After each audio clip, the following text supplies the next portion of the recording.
Imagine a world where your commute could fold away into a suitcase. That's the promise of a groundbreaking new electric scooter, inspired by none other than the iconic Transformers. Industrial designer Takamitsu Ikoma, a former toy designer with a clear passion for innovation, has brought this vision to life in the form of the Icoma Tatamel Bike. Remember those transforming robots from the 1980s that captured our imaginations?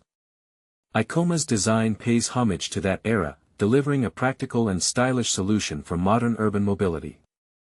The Tatamel Bike, you can check it out at https://www.icoma.co.jp/Tatamel isn't just a scooter, it's a statement. This isn't your average scooter.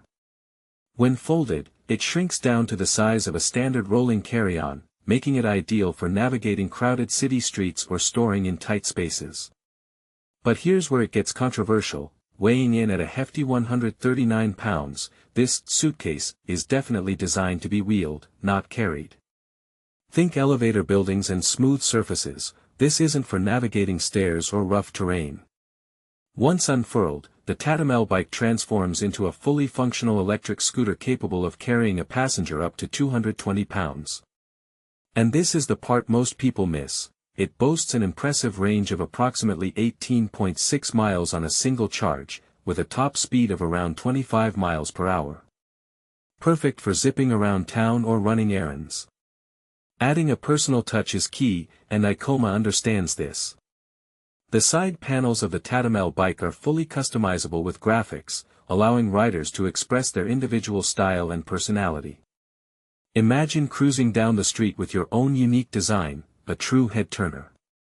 Currently in production, the Icoma Tatamel Bike comes with a lead time of approximately 2 to 3 weeks. The asking price is 498,000 yen, which translates to roughly $3,300. A significant investment, for sure, but one that promises to revolutionize personal transportation. But is it worth the cost? Is the convenience of a folding scooter enough to justify the price tag and the weight? And what about safety concerns at higher speeds? What do you think? Is this the future of urban mobility, or just an expensive novelty? Share your thoughts in the comments below.